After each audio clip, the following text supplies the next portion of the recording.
हरिओम प्रिय दर्शकों, आप सबका स्वागत है हमारे YouTube चैनल में। श्रावण मास महात्म्य कथा अध्याय 2। श्री शिवाय नमस्तुभ्यम। आप सभी पर भगवान भोलेनाथ की कृपा हमेशा बनी रहे। आज सुनिए सावन मास महात्म्य का अध्याय 2। उससे पहले आइए सुनते हैं भोलेनाथ की बड़ी ही दुर्लभ कथा। केदारनाथ धाम के बारे में तो आप सभी जानते ही होंगे। यह देवों के देव महादेव का पवित्र और बहुत ही प्राचीन मंदिर है। यह मंदिर भोलेनाथ जी के ज्योतिर्लिंगों में से एक है। ज्योतिर्लिंग का अर्थ है जिस शिवलिंग में स्वयं भगवान शिव की ज्योति विद्यमान है। क्या आपको पता है कि केदारनाथ को जागृत महादेव भी कहा जाता है? केदारनाथ को ही क्यों कहा जाता है जागृत महादेव? क्या इसके पीछे कोई दैवीय घटना है या कोई सत्य कथा? तो आज इस वीडियो में हम आपको बताएंगे कि केदारनाथ को क्यों कहा जाता है जागृत महादेव। आज की यह कथा केदारनाथ धाम में घटित एक सच्चे शिव भक्त की कहानी है। बहुत समय पहले की बात है, जब हमारे देश में बस और ट्रेन की अच्छी सुविधा उपलब्ध नहीं थी। अगर किसी को सफर करना होता था तो धनवान लोग बैलगाड़ी व घोड़े का सहारा लेते थे, लेकिन गरीब लोगों के लिए पैदल यात्रा करना ही एकमात्र उपाय था। उसी समय एक निर्धन शिव भक्त ने भगवान केदारनाथ ज्योतिर्लिंग के दर्शन का प्रण किया और पैदल यात्रा आरंभ कर दी। रास्ते में लोगों से पूछ कर वह केदारनाथ धाम की ओर बढ़ने लगा। मन में शिव दर्शन की इच्छा लिए वह हमेशा भगवान शिव का ही स्मरण करता रहा। उसके घर से केदारनाथ धाम काफी दूर था। सफर करते करते उसे 2 महीने बीत गए थे। जब वह केदारनाथ पहुंचा तब उस समय वहां पर बर्फ पड़ रही थी और ऐसा लग रहा था कि मंदिर बंद है और वहां कोई भी नहीं था। यह बात आप भी जानते होंगे कि केदारनाथ धाम के पट 6 महीने के लिए खुलते हैं और 6 महीने के लिए बंद होते हैं। जब केदारनाथ धाम में बर्फ पड़ने लगती है तो मंदिर के पट बंद कर दिए जाते हैं। वह निर्धन शिव भक्त जब केदारनाथ धाम पहुंचा तो वहां बर्फ पड़ने लगी थी और ठंड के मौसम की बस शुरुआत ही हुई थी। उसने देखा कि मंदिर के पुजारी जी मंदिर के पट बंद करके अपने घर जा रहे थे। उसने तुरंत उस पुजारी जी से आग्रह किया कि उसे एक बार केदारनाथ महादेव के दर्शन करने दिया जाए। पुजारी जी ने उससे कहा कि बेटा, अब मंदिर के पट तो 6 महीने के बाद ही खुलेंगे, अब तुम 6 महीने बाद आना। ऐसा सुनकर उस शिव भक्त की आंखों में आंसू आ गए और मन ही मन वह बहुत दुखी हो गया। उसने फिर से आग्रह किया और पुजारी जी के पैर पकड़ लिए और गिड़गिड़ाते हुए बोला, मैं बहुत दूर से आया हूँ, 2 महीने पैदल चलकर और जगह जगह रुक कर मुझे महादेव के दर्शन करने दो। तब पुजारी जी ने उसकी एक ना सुनी और उससे कहा, अगर दर्शन करना है तो 6 महीने बाद आना, या तो यहीं 6 महीने तक रुक जाओ, लेकिन इस ठंड और बर्फ में तुम यहाँ एक रात भी नहीं रुक पाओगे। मेरी बात मानो और वापस लौट जाओ, हम पट नहीं खोल सकते। अगर कोई धनवान व्यक्ति होता तो शायद पट खुल भी सकते थे, लेकिन उस निर्धन के लिए कौन पट खोलता। पुजारी जी के जाने के बाद निर्धन शिव भक्त निराश होकर मंदिर के बाहर बैठा रो रहा था और एकाएक उसने यह मन बना लिया कि बिना दर्शन करे मैं यहाँ से जाऊंगा नहीं। उसे महादेव पर पूरा विश्वास था और उसे यकीन था कि महादेव कोई ना कोई लीला अवश्य दिखाएंगे। ऐसा सोचकर उसने वहीं मंदिर के बाहर रुकने का प्रण ले लिया। महादेव के भक्त भी बड़े विचित्र होते हैं। वह महादेव के दर्शन किए बिना मानते ही नहीं। केदारनाथ की बर्फीली ठंड में वह शिव भक्त मंदिर के बाहर बैठा और भगवान शिव का स्मरण कर रहा था। रात होते ही ठंड और बढ़ गई और अब उस जगह पर किसी भी मनुष्य के लिए एक पल ठहरना भी कठिन था, लेकिन वह भक्त नहीं बैठा रहा।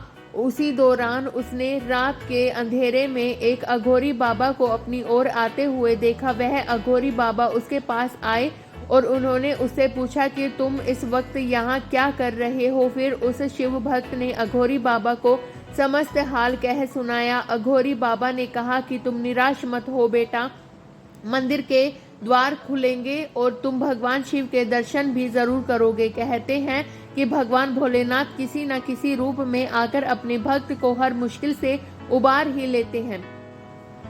तो इसके बाद उस अघोरी बाबा ने निर्धन शिव भक्त से कहा कि तुम थक गए होगे, एक काम करो, मेरे पास थोड़ा खाना है, उसे खाकर आराम कर लो, मैं आग जला देता हूँ। शिव भक्त सचमुच बहुत थक चुका था।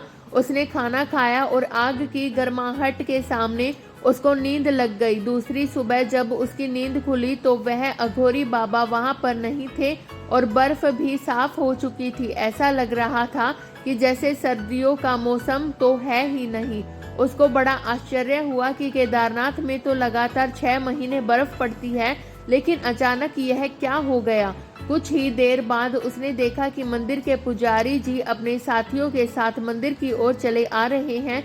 जब पुजारी जी मंदिर के पास पहुंचे तो शिव भक्त ने बड़ी जिज्ञासा से पूछा कि क्या मंदिर के पट आज ही खुल जाएंगे। तो पुजारी जी ने कहा कि हाँ, आज 6 महीनों की सर्दियों के बाद मंदिर के पट खुलेंगे। पुजारी जी पहले उस भक्त को पहचान नहीं पाए।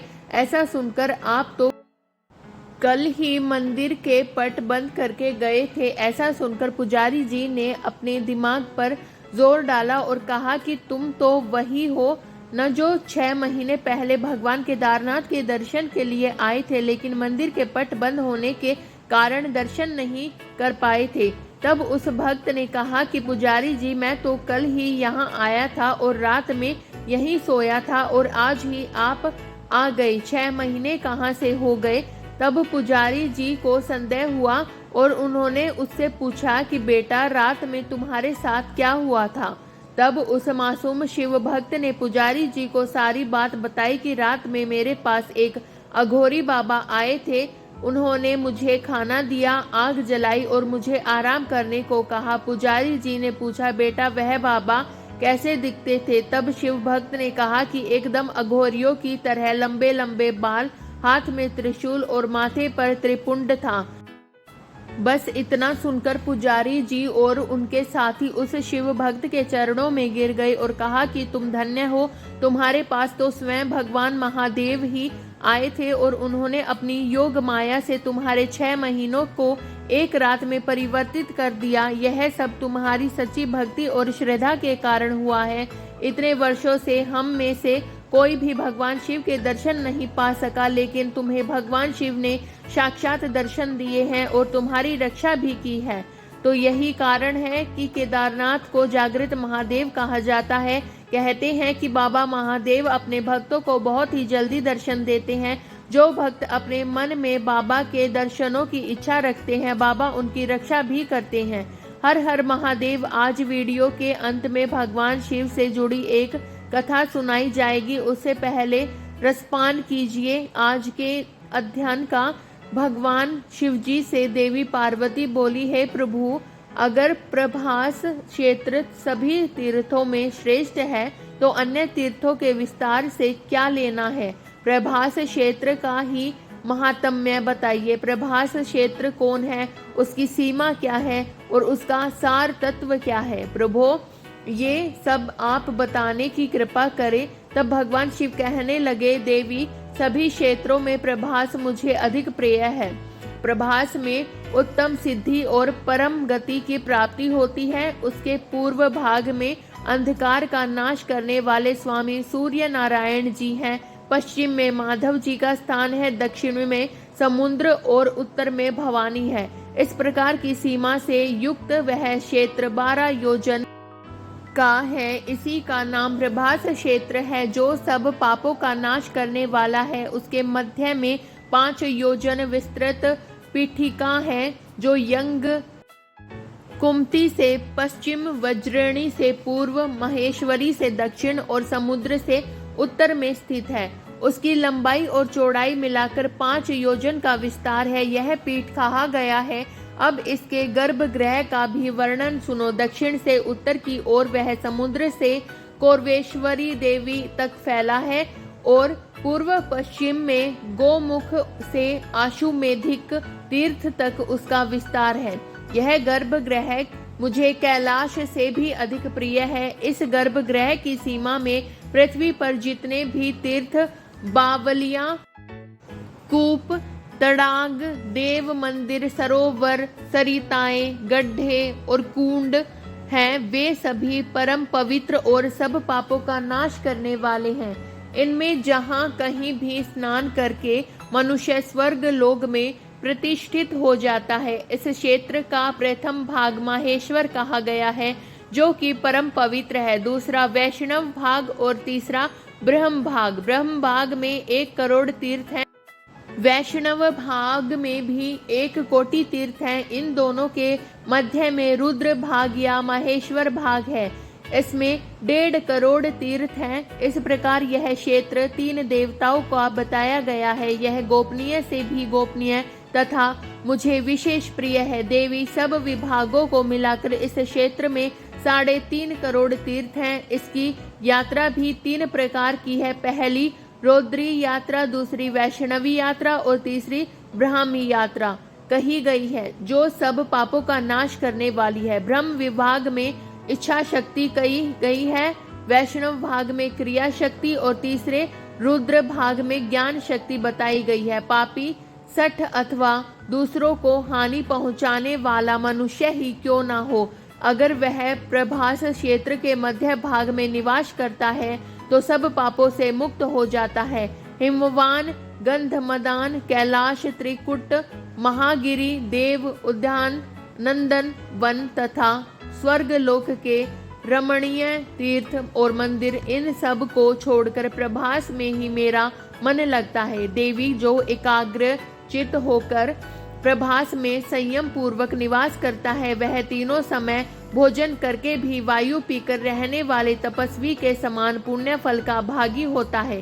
जो विघ्नों से आक्रांत होकर भी प्रभास तीर्थ का सेवन नहीं छोड़ता, वह जरा और मृत्यु को त्याग देता है तथा जीवन मरण के चक्र से मुक्त हो जाता है। जो मनुष्य प्रभास क्षेत्र में निश्चय पूर्वक निवास करती हैं, उनको एक ही जन्म में मोक्ष प्राप्त हो जाता है। जो उत्तम व्रत का पालन करने वाले ब्राह्मण प्रभास क्षेत्र में स्थित हैं, जो मृत्युंजय मंत्र के साथ शतरुद्री का जाप करते हैं, उन्हें 6 महीने के भीतर ज्ञान प्राप्त हो जाता है। नाम का पर्याय बताने वाले विद्वान पुरुष शिव कहते हैं। वेद को शतरुद्र मंत्र, शिव स्वरूप वेद का आत्मा है। जो प्रभास क्षेत्र में आकर मंत्रों से मेरा पूजन करते हैं, वे निसंदेह मुक्त हो जाते हैं। जो मनुष्य वहाँ समंत्र और अमंत्र भाव से रहते हैं, अर्थात मंत्र जपे या ना जपे, केवल वहाँ सदा निवास करते हैं, वे भी जिस गति को पाते हैं वह बड़े बड़े दानों और यज्ञ करने से भी नहीं मिलती। इस क्षेत्र में शवयंभू लिंग के रूप में साक्षात हम माहेश्वर ही निवास करते हैं।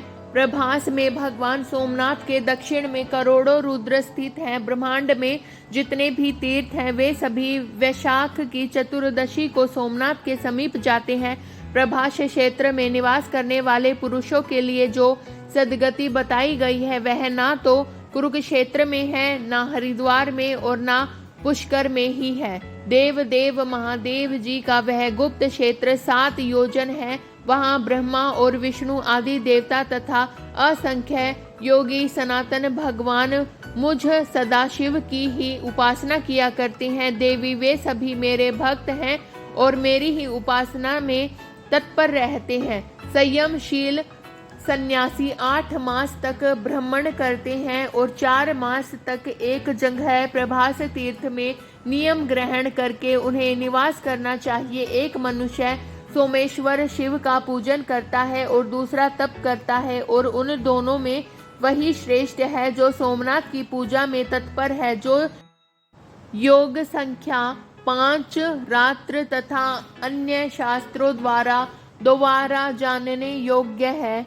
वे ही शिव प्रभास क्षेत्र में स्थित है। सोमलिंग में ही यह संपूर्ण चराचर जगत स्थित है, इसलिए उस लिंग में सदा महादेव जी का यत्न पूर्वक पूजन करना चाहिए। मनुष्य मानव बुद्धि के अनुसार जो कुछ भी अशुभ कर्म कर बैठता है, वह श्री सोमनाथ जी के पूजन से विलीन हो जाता है। वेदवादी पुरुष जिन्हें कालाग्नि रुद्र कहते हैं, वे ही भैरव नाम से प्रभास तीर्थ में स्थित है। मैं ही भैरव रूप धारण करके सब पापों का नाश करता हूँ। अग्नि नीले इस मंत्र के द्वारा जिसके प्रभाव का वर्णन हुआ है, वही मैं प्रभास क्षेत्र में अग्नि नील नाम धारण करता हूँ। इसके सिवा सब देवताओं ने मेरा वहाँ नाम कालांगनी रुद्र भी रखा हुआ है। मेरा एक नाम अग्निशान भी है। इस प्रकार 3 नाम बताए जाते हैं। प्रत्येक कल्प में जो मेरे नाम होते हैं उनकी गणना नहीं की जा सकती, क्योंकि कल्प और ब्रह्म असंख्या है। इस प्रकार यह सोमेश्वर देव का रहस्य परम गोपनीय है। देवी, आपके प्रति स्नेह होने से और आपकी भक्ति के कारण ही यह सब बातें मैंने तुमसे कही है। पुरुष, स्त्री, बालक, वृद्ध, नपुंसक, चंडाल, मलेच्छ, मूर्ख तथा अन्य जो भी निंदनीय मनुष्य इस पृथ्वी पर निवास करते हैं, वे सब अगर प्रभास तीर्थ में मृत्यु को प्राप्त हो जाते हैं तो मुक्त हो जाते हैं। यहाँ मैंने दक्षिण भाग में विश्वनाथ की और उत्तर में दंडपाणि की स्थापना की है। वे दोनों इस क्षेत्र की रक्षा करते हैं। अन्याय गणाध्यक्ष भी मेरी आज्ञा के अधीन होकर इस क्षेत्र की रक्षा करते रहते हैं। उनके नाम इस प्रकार है, ध्यान पूर्वक सुनो।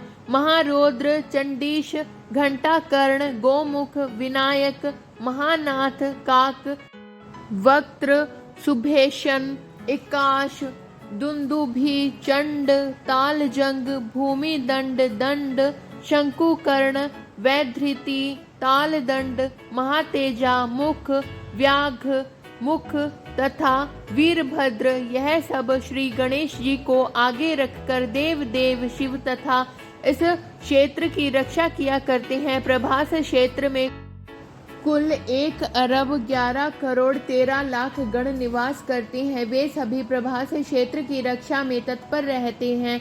28 नामक गणाध्याश जो 100 करोड़ गणों के साथ पूर्व द्वार में रहकर इस क्षेत्र की रक्षा करते हैं। घंटाकर्ण नामक गण अन्य 18 करोड़ गणों के साथ दक्षिण द्वार पर रहते हैं।